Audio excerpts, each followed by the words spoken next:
davidovinet.com. Vivons ensemble votre histoire.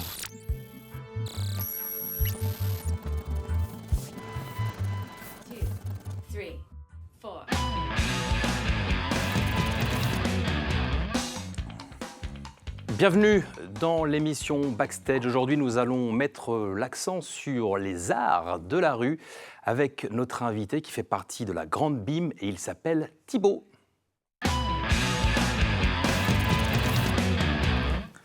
Salut l'ami Thibaut. Bonjour. Très heureux de te recevoir aujourd'hui pour l'émission Backstage. C'est une grande première, on n'a jamais eu l'occasion de parler Première fois pour nous, oui. de la troupe La Grande Bim. À quel moment, tiens, dans ta carrière, est venue cette idée de fonder cette Grande Bim? Alors, l'idée d'une fanfare, ça fait 20 ans que je l'ai eu pendant 10 ans et ça fait 20 ans que je l'ai. Parce que jouer de la musique, ça, je faisais. Faire des concerts, je faisais. Mais aller aux oreilles des gens, se balader dans la rue, c'est un truc voilà, que je voulais vraiment faire, que je trouvais vraiment hyper efficace. Et j'ai monté donc, au départ la BIM, Brigade d'intervention musicale mobile, dans l'Est de la France, 2016, quoi, il y a une petite dizaine d'années, qui tourne toujours d'ailleurs. Et j'ai déménagé, je suis venu en Vendée et j'ai repris le même concept avec le même répertoire, parce que la plupart des chansons sont des airs que j'ai écrits. Et la Grande Bim est venue il y a 2 ans, quand on a rencontré une équipe de danseuses sur Échasse. Et ça s'est rajouté avec un jongleur aussi l'année dernière qui s'est joint à nous. Pourquoi ce concept?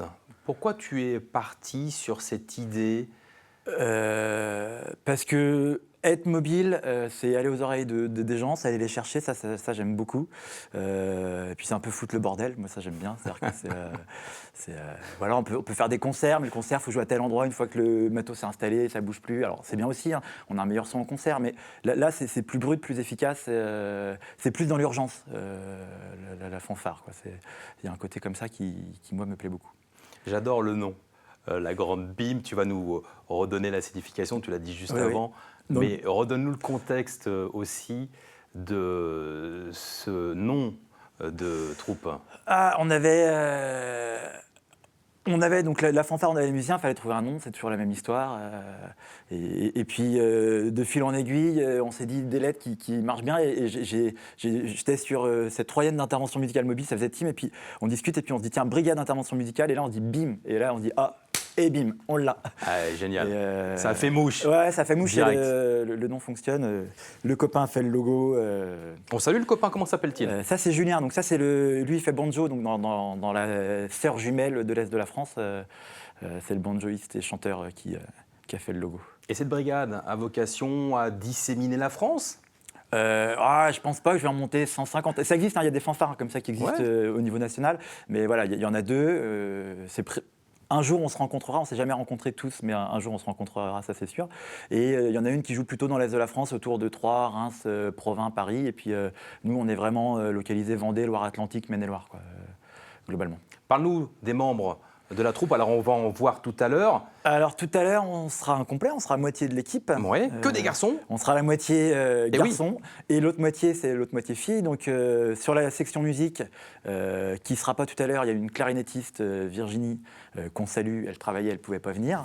Donc ça fait clarinette, saxo-baryton, percussion et moi l'accordéon et au chant mégaphone.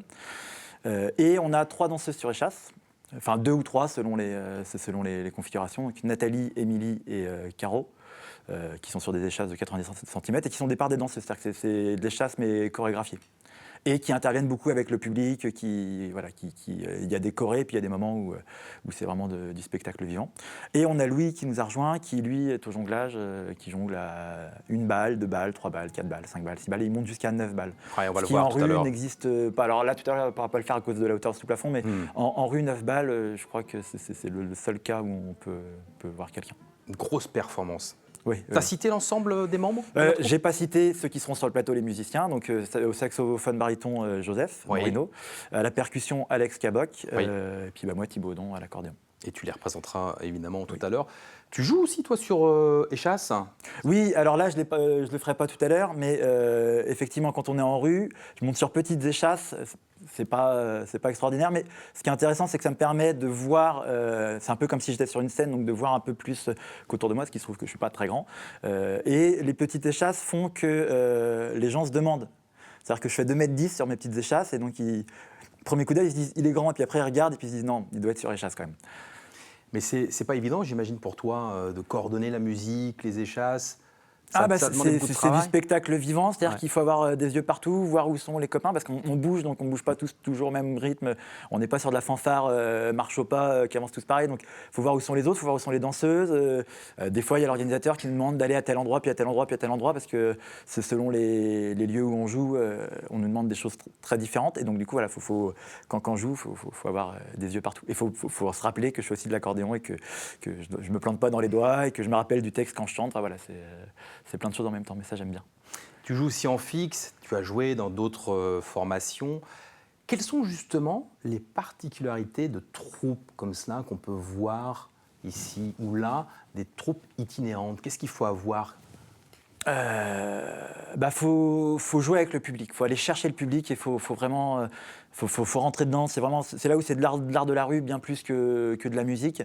D'ailleurs on nous entend un peu moins. Si on fait un pain en vrai, ça se voit pas toujours parce qu'on n'est pas très fort, mais par contre faut aller chercher les gens et c'est comme ça qu'on procure des émotions. Il y a un groupe de personnes qui va discuter, puis on va rentrer dedans, on va venir vers eux, on va pas jouer très longtemps, on va jouer un morceau, un demi-morceau, mais voilà, on va les faire participer, applaudir, chanter, les faire vivre l'événement, et après on se balade partout comme ça, quoi. Les périodes d'activité ne sont pas forcément les mêmes non plus. Vous travaillez plus en saison? C'est quoi la répartition? C'est beaucoup printemps-été. Puis après, il y a 2 temps forts, c'est les marchés de Noël. Oui. Donc là, on ne s'est pas encore confirmé, mais il y a 2-3 pistes. Il y a des choses en cours. Sur décembre. Et puis après, il y a les carnavals au mois de mars. C'est-à-dire que janvier-février, normalement, il y a à peu près rien. Et puis carnaval au mois de mars, selon les formules. On parlait de marché de Noël. Qu'est-ce qui ferait que quelqu'un qui organise un marché de Noël vous prendrait la Grande Bime? En marché, ça marche vraiment bien parce qu'on va partout. On n'est pas en un point fixe, donc c'est-à-dire que les commerçants, eux, sont là pour vendre, ils sont bien contents qu'on ne soit pas tout le temps devant eux, c'est-à-dire qu'ils sont bien contents qu'on passe, ça y est, leur moment, ça fait vivre le marché, mais ils sont bien contents qu'on aille voir ailleurs aussi parce que le job, c'est de vendre, et ça permet de mettre de la vie. Puis ce qui marche vraiment bien, c'est les danseuses sur échasse, tout le monde les voit de loin, enfin voilà, ça fait de la gaieté, ça fait de l'animation, et c'est là où ça marche vraiment bien, le marché de Noël, quoi. Et puis il y a plusieurs formules aussi, tu en parlais. Oui, on a la Formule A4, c'est une histoire de budget souvent, et puis une histoire de nos demandes, mais c'est-à-dire qu'on a la Formule A4 où on n'est que musicien. Là, on l'a fait pour un petit festival, Anémie, Rock et Mousse, on faisait les interplateaux, donc là c'était musique, comme ça. On a la formule avec le jongleur, et on a la formule avec danseuse et jongleur, ou avec danseuse sans jongleur, c'est-à-dire que selon les cas de figure, selon les demandes des organisateurs, on s'adapte. L'adaptation, c'est important, hein, à la fois dans les demandes qu'on peut vous faire, puis s'adapter sur le terrain sur lequel vous jouez. Il y a des terrains de prédilection, vous préférez plus des terrains que d'autres? Vous êtes adaptable? On aime bien tout. Là, on a fait, le 14 juillet, on a fait un vide-grenier à Champ-Saint-Père. C'est génial, un vide-grenier, c'est-à-dire que les gens vendent des choses. Pareil, c'est-à-dire que celui qui est là toute sa journée, quand on passe devant, c'est rigolo, mais quand on lui pique un truc, que le percu s'amuse à faire des percus avec ce qu'il trouve, que les échassières prennent des nounours sur les lances, enfin, il y a de la vie, il y a de la vie, c'est sympa. Donc on peut être tout terrain, quoi.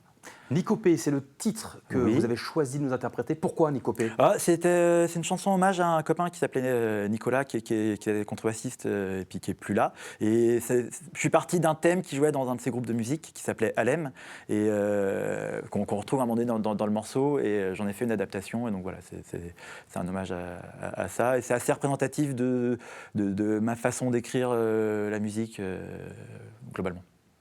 Merci en tout cas d'avoir accepté le challenge, parce que jouer en fixe, c'est pas évident pour une troupe itinérante. Merci en tout cas vraiment de l'avoir fait, et on vous retrouve tout de suite pour ce live.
Bravo les garçons. Pas facile de jouer dans ce contexte où vous êtes avant tout en déambulation lorsqu'on vous voit et on vous croise dans les routes vendéennes. Thibaut, présente-nous les artistes. Joseph au sax baryton, Alex à la percu et Louis au jonglage et à la jonglerie précisément. Bravo en tout cas, bravo à vous tous. Et puis des dates à venir aussi. Thibaut, tu peux nous en parler? Oui, on joue le 2 octobre pour la semaine bleue au Sable d'Olonne, qui est une marche intergénérationnelle avec les retraités, avec les gens des EHPAD et avec les centres aérés. Et on joue aussi le 7 décembre à la Motte-à-Char pour l'inauguration de la halle, enfin la réfection de la halle de la Motte-à-Char. Et pour finir, donne-nous le nom du site internet pour suivre l'ensemble de votre actualité. labim.situ.fr, SITEW.fr, mais normalement si on tape l'abîme avec 2 M, on tombe sur nous parce qu'on est assez bien identifié. Ouais, et normalement, ça doit s'afficher sur le bas de vos écrans. Merci infiniment d'être venus, merci de nous avoir suivis, et puis évidemment, on se retrouve, et vous le savez, mardi prochain pour une nouvelle émission.